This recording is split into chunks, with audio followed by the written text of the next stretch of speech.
Have you ever watched a child play with fire and thought, "Oh, this won't end well"? Now imagine the child is holding the keys to an entire civilization. History doesn't repeat itself, but it certainly has a dark sense of humor when it hands power to those least capable of wielding it. We're living through something strange. You feel it too, don't you? That unsettling sensation when you watch someone utterly unqualified make decisions that affect millions.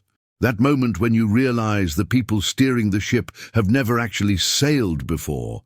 And worse, they're convinced the ocean is just a myth invented by previous captains.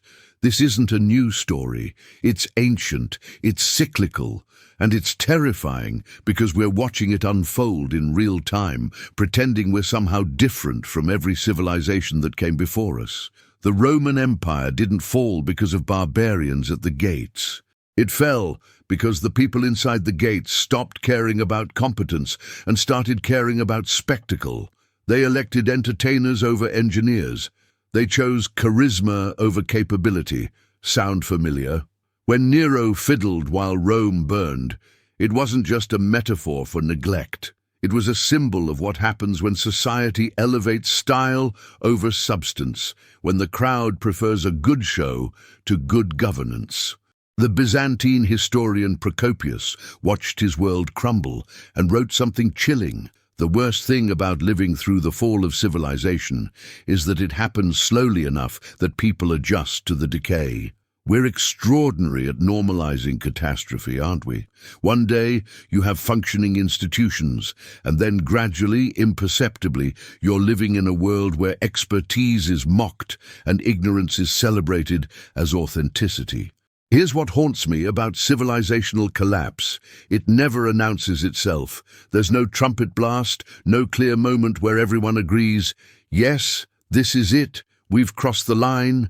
Instead, there's a slow erosion, standards slip, merit becomes subjective, complexity is dismissed as elitism, and suddenly the very people who built nothing are in charge of everything.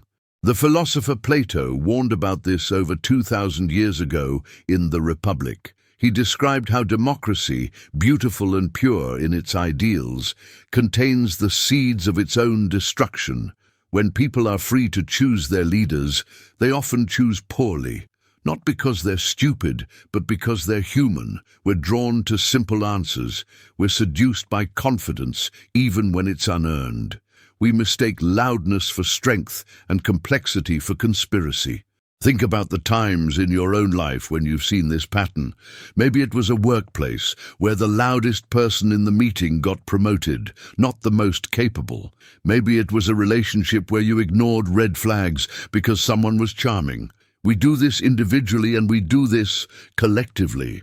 The Dunning-Kruger effect isn't just a psychological curiosity, it's a civilizational threat.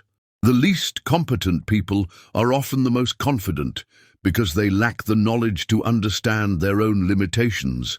And when we're tired, when we're overwhelmed by complexity, we gravitate towards simple, confident answers, even when they're wrong, especially when they're wrong. Every major civilization that collapsed did so following a predictable pattern. First, they stopped valuing education and expertise.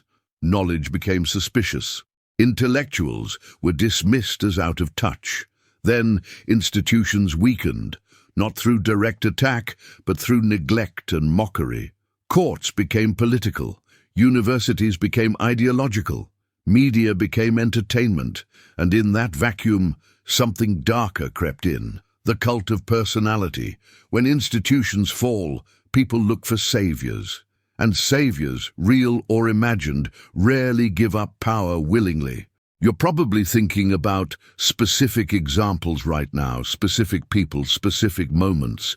But here's what I want you to understand. This isn't about left or right, conservative or progressive. This is about a deeper human vulnerability. We're tribal creatures living in a complex world, and when complexity overwhelms us, we retreat into tribalism. We stop asking, "Is this true?" and start asking, "Is this my team?" And that's when civilizations become fragile, because truth doesn't care about your team. Physics doesn't negotiate. Economics doesn't compromise. Reality has a way of asserting itself eventually. The historian Arnold Toynbee spent his life studying the rise and fall of civilizations. He identified 23 major civilizations throughout history, and he noticed something profound. They all failed when they stopped responding creatively to challenges. They became rigid, dogmatic, incapable of adaptation. And here's the key insight. This rigidity didn't come from strength but from fear. When civilizations feel threatened, they often promote the wrong people. They choose loyalty over competence. They choose certainty over wisdom. They choose the person who promises easy answers over the person who acknowledges complexity. If you felt that knot in your stomach watching the news, if you've had that moment of, "How did we get here?" you're not alone. Millions of people throughout history have felt exactly what you're feeling right now. That sense of watching something precious slip away while everyone pretends everything is fine. The cognitive dissonance of living in a world where expertise is treated like opinion and facts are negotiable. You're not crazy. You're witnessing a pattern that's as old as civilization itself, and recognizing the pattern is the first step toward breaking it. Here's where it gets uncomfortable. We can't just blame the idiots in charge. They didn't appear out of nowhere. We created the conditions that elevated them. Every time we chose entertainment over information, we contributed. Every time we shared outrage instead of seeking understanding, we participated. Every time we retreated into our echo chambers and dismissed everyone outside them as stupid or evil, we weakened the foundations. The uncomfortable truth is that civilizations don't collapse because idiots take over. They collapse because the rest of us let them, because we were too tired, too busy, too cynical, or too convinced that our individual actions didn't matter. But here's the secret that historians and philosophers have known for millennia. Civilizations are just collective decisions. Every single day, millions of people make small choices that either strengthen or weaken the whole. Who we listen to, what we share, how we treat expertise, whether we engage in good faith or bad. These aren't abstract political questions. They're daily practices, and the accumulation of these practices determines whether a society thrives or dies. So what do we do? How do we resist the pull toward collapse? First, we have to reclaim complexity. Stop accepting simple answers to complicated questions. Be suspicious of anyone who promises easy solutions. Real solutions are messy. They require nuance, trade-offs, and the humility to admit we don't have all the answers. Second, we have to defend expertise without worshipping it. Experts can be wrong, but expertise itself, the process of dedicating your life to understanding something deeply, that's invaluable. We need to distinguish between legitimate criticism of experts and blanket dismissal of expertise itself. Third, and this is crucial, we have to cultivate intellectual humility in ourselves and reward it in others. The most dangerous person isn't the one who knows nothing. It's the one who knows nothing and thinks they know everything. Socrates understood this. His famous wisdom was simply recognizing his own ignorance. I know that I know nothing. That awareness, that humility, is what separates wisdom from foolishness. When we choose leaders, when we give our attention and energy to ideas, we should ask, does this person demonstrate intellectual humility? Can they admit when they're wrong? Do they seek out people who disagree with them?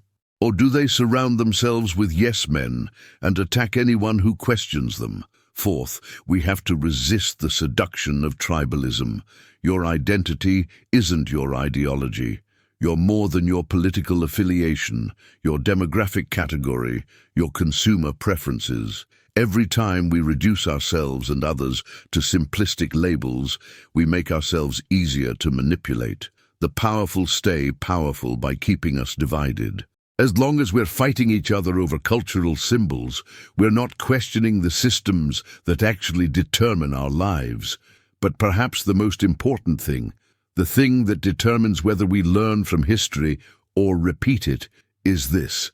We have to care about the future more than we care about being right in the present. Civilizations collapse when short-term thinking dominates, when quarterly profits matter more than long-term sustainability, when the next election cycle matters more than the next generation, when winning an argument matters more than finding the truth. The antidote to collapse isn't just better leaders, it's better citizens, people who think beyond themselves, who understand that freedom isn't just about doing whatever you want, but about accepting responsibility for the consequences of those choices. Here's the revelation that changed how I see all of this. Civilizational collapse isn't a bug in the system. It's a feature. It's the universe's way of clearing out what doesn't work. Nature is ruthless with inefficiency. Societies that can't adapt, that can't maintain basic competence, that elevate idiots to positions of power, they fail. They're supposed to fail. The question isn't whether collapse can happen to us. History proves it can happen to anyone. The question is whether we have the wisdom and courage to recognize the warning signs and change course. Because unlike every civilization that came before us, we have their stories. We know how this ends. We've seen the pattern. And that knowledge, if we choose to use it, might be the one advantage that makes a difference. The philosopher George Santayana wrote, "Those who cannot remember the past are condemned to repeat it." But I think it's actually worse than that. We do remember the past. We study it, we make documentaries about it, and then we do it anyway. Because remembering isn't enough. We have to feel it. We have to internalize it. We have to let it change how we live, how we choose, how we participate in the collective project of civilization. So here's where we are, standing at a crossroads that every generation faces. The path toward collapse is well-worn and easy to follow. It's the path of least resistance, choosing comfort over truth, entertainment over education, loyalty over competence. It's the path where idiots take over because we were too exhausted or too cynical to stop them. But there's another path, harder, less certain. It requires us to be better than we want to be, to think more carefully, to engage more honestly, to care about people we'll never meet and a future we'll never see. It requires us to defend complexity in an age that demands simplicity, to champion expertise in an era that celebrates ignorance, to build when destruction is easier, to hope when cynicism is safer. This isn't a call to arms, it's a call to awareness, to see clearly what's happening, to understand the pattern, to recognize that we're not special, not exempt from the forces that have destroyed every great civilization before us, but also to know that within that awareness lies possibility, because once you see the pattern, you can't unsee it. And once you understand the stakes, every small choice becomes significant. Every conversation, every vote, every moment where you choose truth over comfort, community over tribe, wisdom over certainty. The civilizations that survived, that transformed instead of collapsed, they weren't led by the most brilliant people. They were sustained by ordinary people who refused to accept incompetence as inevitable, who insisted on better, who understood that civilization isn't a thing we inherit, it's a practice we maintain, and that practice starts now, with you, with this moment, with the choice to not let idiots take over, not through revolution or resistance, but through the daily, unglamorous work of being a thoughtful, engaged, responsible human being. So if this resonated with you, if any of this sparked something, don't just watch and move on. Subscribe to this journey of understanding. Share this with someone who needs to hear it. Comment with your thoughts, your experiences, your own observations, because the antidote to collapse isn't one person with all the answers. It's millions of people asking better questions. And that conversation, that collective awakening, it starts here. It starts with us refusing to normalize what should never be normal. It starts with remembering that civilizations don't collapse overnight. They collapse one compromised choice at a time, and they're saved the same way, one wise choice at a time. The choice is yours. The moment is now, and the future is waiting to see what we do with it.